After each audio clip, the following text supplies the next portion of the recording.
All right, I'm here with Kim Sullivan, principal at Gensler, which is one of the world's leading architecture firms. And today we are going to discuss how law firms are rethinking office space design and workplace policies in light of everything we have experienced and learned over this past year with COVID. So it's great to see you, Kim. You and I shot a video together about a year ago, similar to this.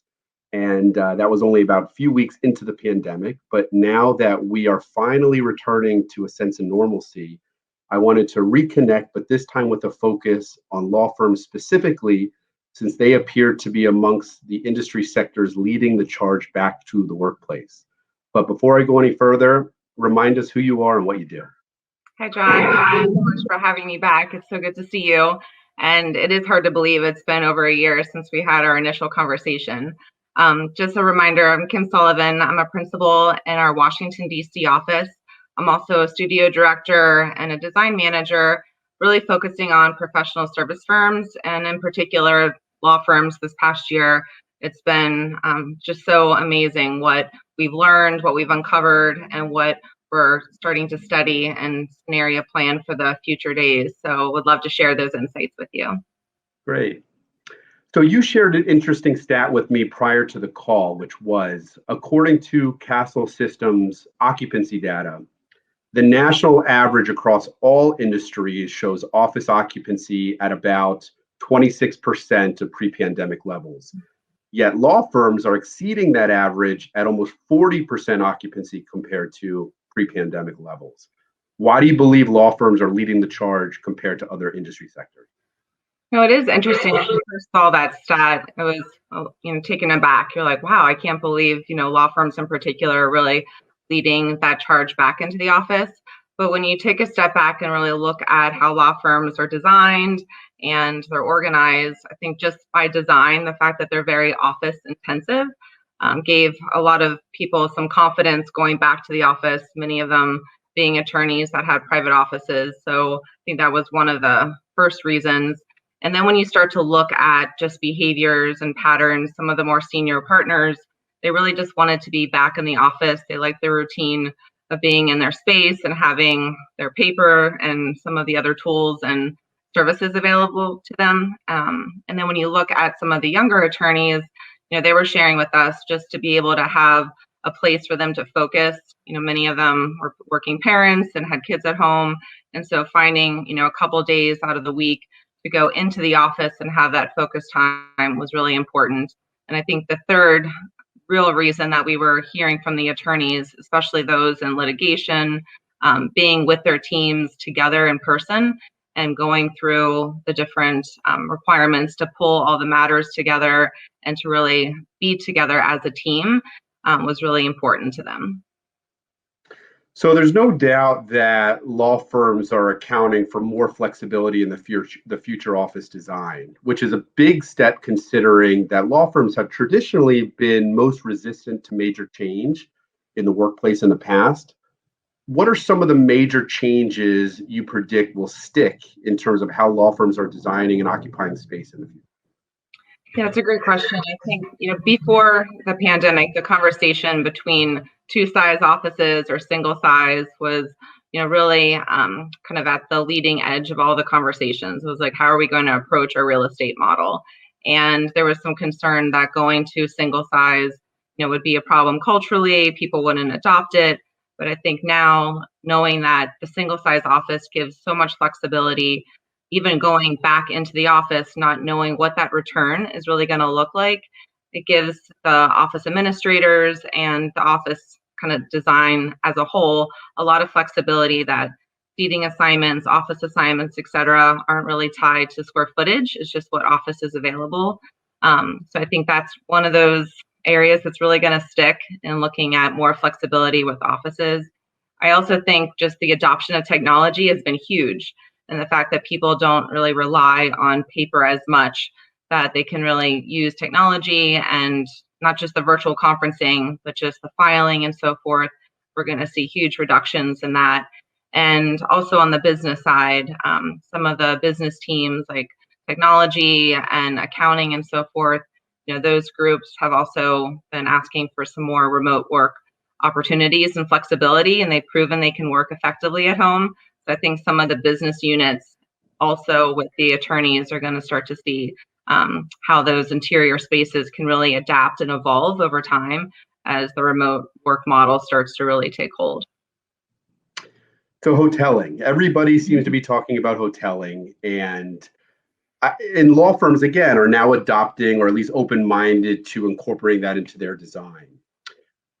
I think it's safe to say that the days of support staff and even attorneys being in the office 5 days a week are perhaps behind us. So are law firms becoming more open to desk sharing and hoteling? And if so, under what circumstances?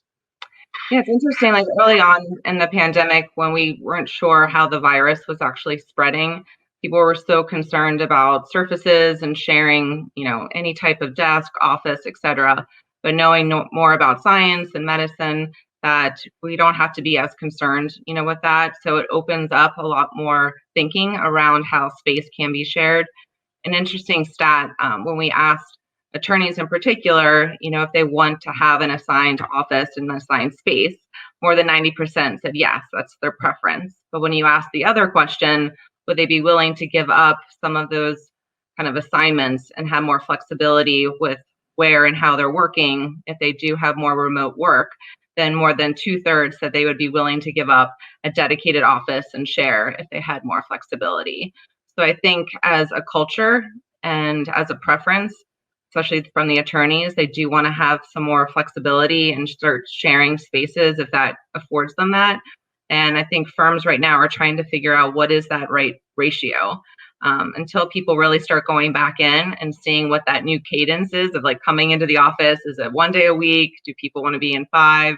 They haven't really put kind of a marker there yet in terms of how many people are going to be sharing what percentage, but it definitely is top of mind. There's a lot of scenarios being run to see what that means and how much real estate that would require them to either shed or take for their future growth.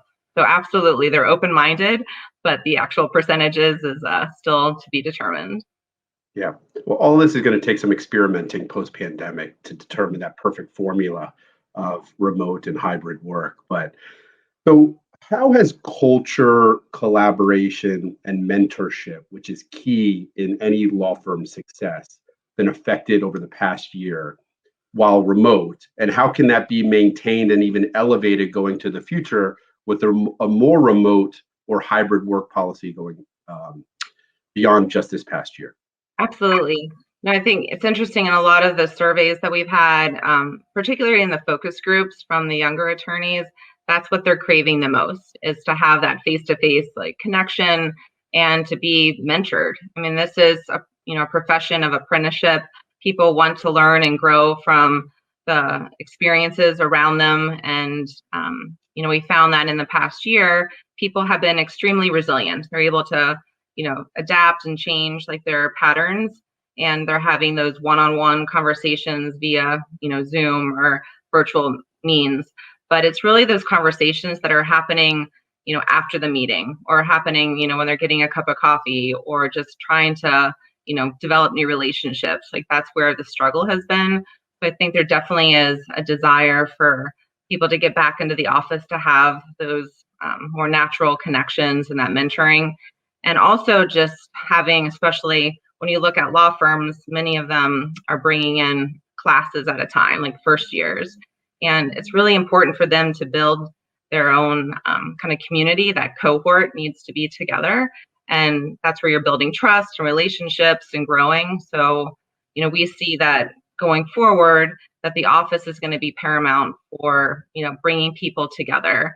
But we've also found that having maybe those one-on-one conversations can be easily done, via Zoom or something of those means. So we can find the best of both worlds, but having that collective culture as a firm really is built kind of in person. And that's what we're kind of talking to our clients about and understanding how can we create spaces that foster that and kind of drive people back to the office, but also policies that give people a little bit more flexibility in how they're managing their schedules. So speaking of policies, many law firms have established or are beginning to establish a remote work policy in order to determine what is an acceptable balance of in-office and remote work for staff and attorneys. This is obviously different for every firm and every location, but what have you seen to be the most effective methods or approaches for extracting the necessary data that will help mold these policies? So that has been top of mind, where I think, we talk a lot about surveys and how, especially this past year, I think most companies, most firms, industries have done the surveys of how is work from home working for you or not. And that's a really good moment in time. It takes like the pulse of where people are today, but surveys aren't predictive for the future. And really understanding behavior and patterns is where having more of the focus group conversations and even piloting, a lot of firms right now are talking about the first maybe 6 months or 9 months back into the office is a time to really test some new ideas. Look at how technology is going to shift, working patterns and support both this in-person and virtual hybrid model, which I think is really powerful, because I think knowing that you're going back into the office, it's not going to be how it was before the pandemic. There's just different patterns and expectations. And so using time over the next, few months back in to really see what's working and then adapt will be, I think, really important for those firms already in design and going into decision making that they need to make in order to support the next workplace and the workforce of the future. Spaces that are really flexible and give options for how the space will evolve is going to be critical. But more importantly, we're just finding that the more that they're engaging with both their attorneys and their business services teams to understand the nuances of what's important to each of them, is something that we found really important, that the communication is insightful so that the planning and the piloting can really kind of crystallize some of those new policies that they want to put in place. All good stuff. I think it's safe to say that there's no simple answer, not that there was in the past, but it's just become so much more layered in terms of all the things to think about and consider when you're making particularly long-term lease commitments or rolling back a return to work or repopulating the office policy. But as always, it's so nice to connect with you. I really appreciate all the insight and time. Very valuable. And again, next time we'll do this in person. Absolutely. Thank you, John. It was great to have the conversation with you.